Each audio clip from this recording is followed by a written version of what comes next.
Let's go live to London now. I'm joined by Alexander Downer, the longest-serving Foreign Minister in Australian history, former High Commissioner to the UK. Mr Downer, thanks for your time. We've got these live pictures coming into us from Buckingham Palace, from Balmoral Castle, floral tributes and numbers, lots of people gathering. It seems a sad day, but also a day of great reflection of one incredible reign of public service from Her Majesty. Can you give us a sense of the reaction from where you are in London?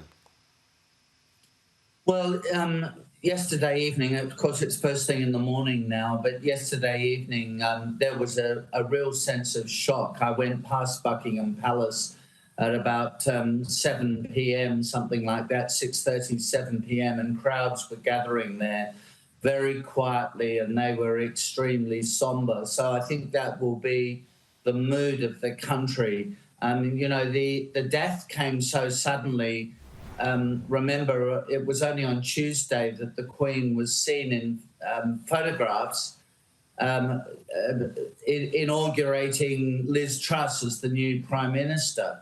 And then within a couple of days, she was dead. So people were really very shocked by it all. And no, they'll be incredibly sad.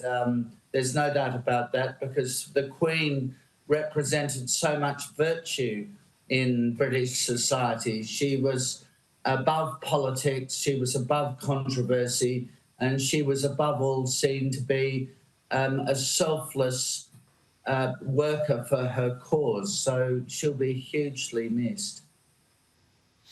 Can you share some of your own personal experiences? I know that you would have had a number over your lifetime when your father was High Commissioner to the United Kingdom many years ago, and then you as Foreign Minister and High Commissioner yourself. Can you share some of your own personal experiences with Her Majesty? Well, I first met her with my parents when my father was the High Commissioner, and the Queen came around to the official residence for a very formal dinner. I must have been about 18, I suppose, at the time, and I remember just being so nervous about meeting the Queen. I mean, it was really an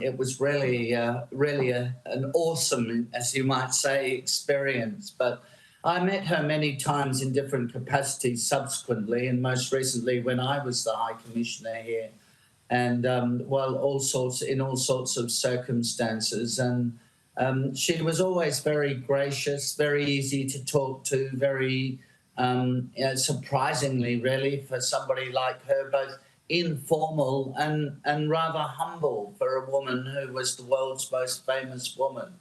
So it was always a pleasure. It's always a little bit of anxiety, but always a great pleasure to meet the Queen. Her Majesty had this commitment to duty, which apparently was evident from a very young age. What would you put that down to? It must have been sort of a combination of upbringing and a realisation of the burdens of being the Queen, because of course it's not a position with any direct power. It's much more a ceremonial position. But it has, if you like, soft power.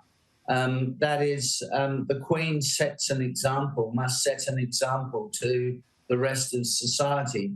And she was imbued with this sense of responsibility, uncomplaining, dutiful, hard-working. I mean, working right up until, as I was saying earlier, a couple of days before she died when she was 96, uncomplaining, not critical of people, put up with the brickbats that come to any public figure with good humour and good nature. She really embodied a large number of virtues that society looked to and uphold.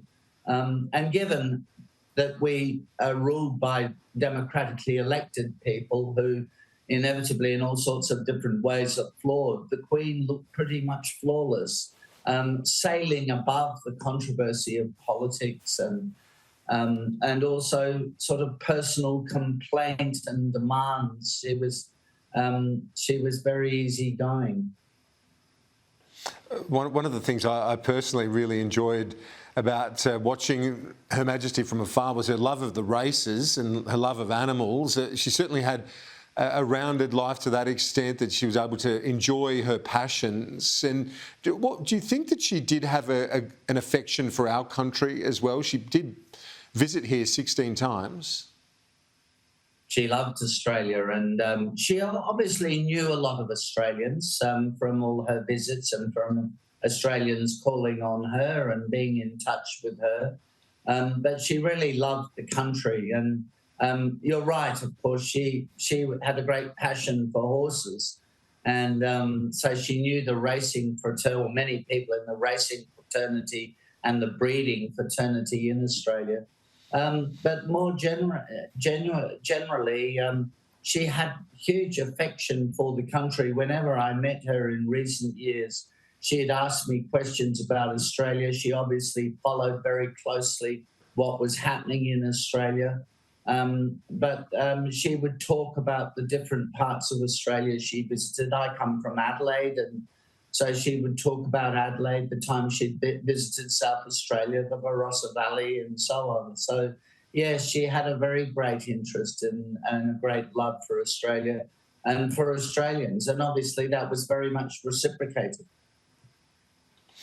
Such a huge challenge for King Charles III. He'd be having the personal grief of losing his mother at the same time where we know our Prime Minister and the Governor-General to depart in coming days. There'll be so much diplomacy, that soft diplomacy that you talk about, but he'll be meeting and greeting as the new king so many world leaders of over coming days. So it's this challenge, isn't it, from the personal grief to the new office that he has to serve, Mr. Downer? Yeah, I know it will be very challenging for him. I mean, it's not as though he hasn't been through the training. He's the longest-serving crown prince in British history, so he knows what to do. And he's filled in a lot for the Queen in recent years. Over the last 3 or 4 years, he's frequently filled in for the Queen. So he'll be up to the task. There's no doubt about that. I mean, he's a very different kind of person from the Queen, but I think he will take a lot of guidance from what he learned from the Queen. I mean, he will be an apolitical figure. He will rise above the controversies of the day and the personalities of the day, and he'll understand the importance of all of that. But it is a great burden on his shoulders, and of course it's always best in life to succeed someone who didn't do the job very well before you, because then at least you look a bit better. Might be a cynical way of looking at it. He first problem. He has to succeed, and has now succeeded, somebody who was seen as entirely virtuous, dutiful, and did the job brilliantly, and was one of the most popular people in the world. So it won't be easy for him, but he's well trained and up to the task. And indeed, as you said, the longest wait for an heir apparent in British history. Just to conclude, I know you've got to go and we're wrapping up our program in a minute or so, but just to look at that 70-year reign, it is unprecedented in British history, and extraordinary that it was so smooth. Like, as you compared it to some of the political careers that we've seen over the years, highs and lows, with Her Majesty, it was just that steadiness that was the most phenomenal thing, I guess. I think this is a huge issue. I mean, she was there for so long. If you consider Bob Menzies was the Prime Minister when she ascended to the throne, and Winston Churchill was the British Prime Minister. I haven't counted how many Australian Prime Ministers served under her, but if you can think through them all... 16. 16.